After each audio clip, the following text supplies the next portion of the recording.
औरत ही औरत का दर्द समझ सकती है। सिया जल्दी से तैयार हो जाओ और अपना सामान पैक कर लो। तुम अब 9 महीने अपने मायके रहना, क्योंकि तुम माँ बनने वाली हो और तुम्हारी डिलीवरी तुम्हारे मायके में होगी।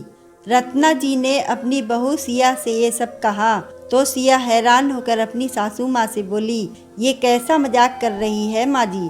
शादी को 10 साल हो गए, मैं माँ नहीं बन पाई और न ही कोई उम्मीद है, और आप ये सब क्या और क्यों कह रही हैं? मैं समझी नहीं। क्या आप भी दादी जी की तरह मुझे ताने मार रही हैं?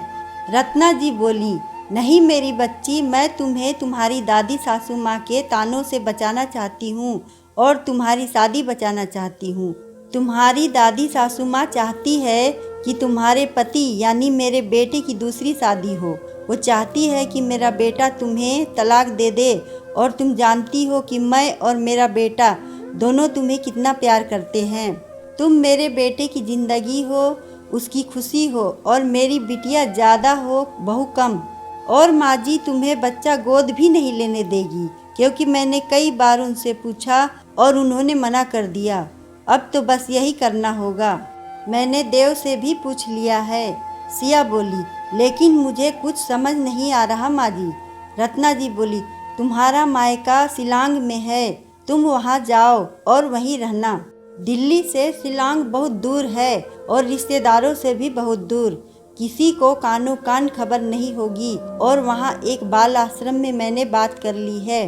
वो 8 महीने बाद तुम्हें नवजात शिशु कन्या दे देंगे।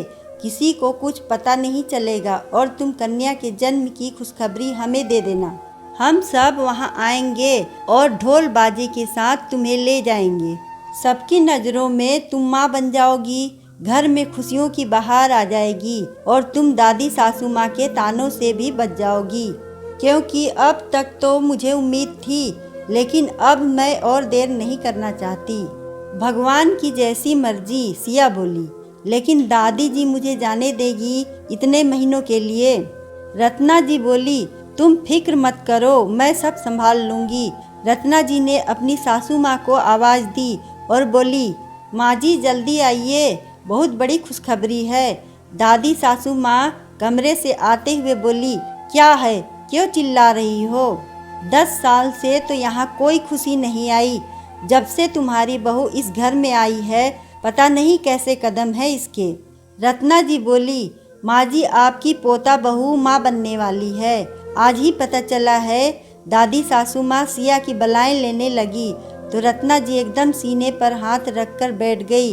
तो सिया चिल्लाने लगी, माँ जी आपको क्या हुआ? तो रत्ना जी बोली, मेरी तबीयत खराब लग रही है, मैं तेरा ध्यान नहीं रख पाऊंगी।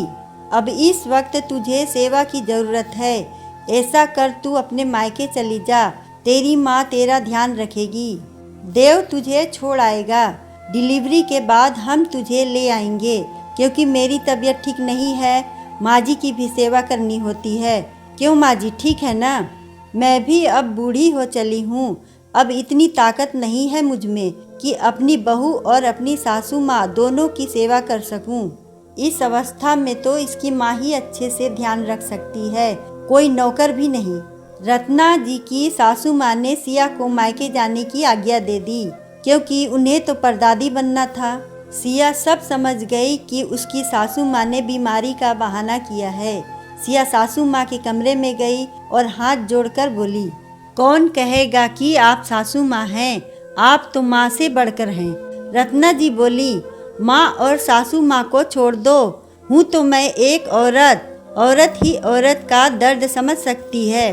अगर माँ जी बच्चा गोद लेने को मना नहीं करती तो मुझे ये सब नहीं करना पड़ता।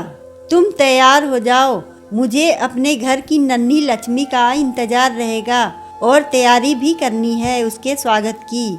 सिया बोली, माँ जी बेटी ही क्यों?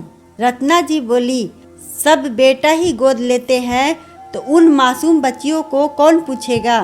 सिया हतप्रभ सी खड़ी अपनी उच्च विचारों वाली सासू माँ को देख रही थी।